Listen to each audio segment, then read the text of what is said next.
Hi guys! It's our first day here in Bali and samahan nyo kaming mag-lunch dito sa Green Terrace Warung. So since malapit lang to doon sa aming first destination ay nag-decide kaming dito na kumain. Maganda rin daw yung view dito, sabi nung aming guide na si Eric. Yan guys, hindi nga siya nagkakamali dahil ito na yung view ng restaurant. So facing rice terraces siya guys, and yung mostly sceneries na usual nating nakikita sa Tegalalang ay nandito. Ayan. So, may mga Instagrammable area din sila na pwede kang mag-picture while waiting for your food. Ayan.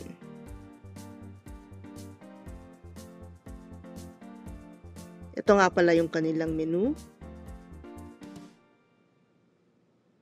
Ayan. Yan si Eric, ang aming tour guide. And ayan. So, by rupiah nga pala yung pricing nito guys. So, pag kinonvert mo dito sa atin, it's around 0.05 yung palitan. It's like yung 500 pesos sa atin ay 100,000 sa kanila. So ayan, kung makikita nyo medyo pricey yung food dito since may magandang view. So I think it's the priciest restaurant na napuntahan namin so far dito sa Bali.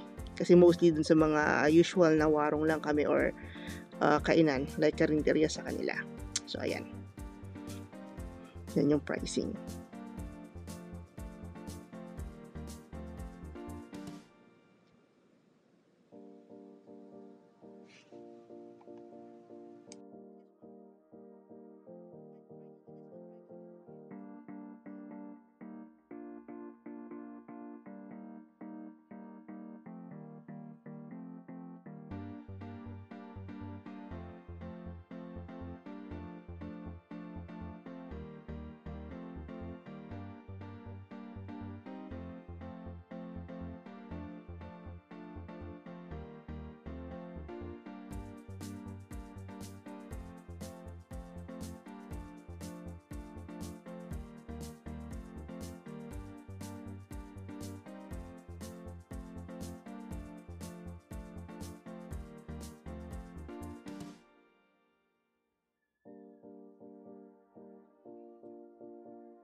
So, ayan, after a few minutes, dumating na yung order ko na nasi campur. So, bali combination siya. May chicken, may pork satay, may gulay, may tempeh, and some side dishes. So, order din kami ng mee goreng na may kasamang satay.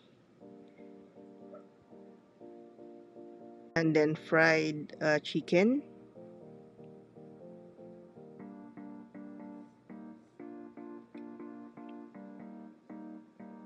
And yung kanilang beef ribs.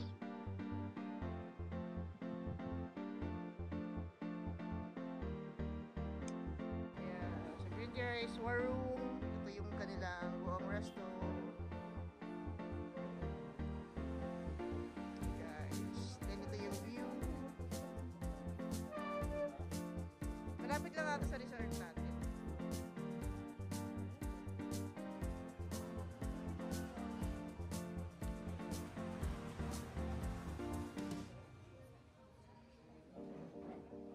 Lang natin yung baba.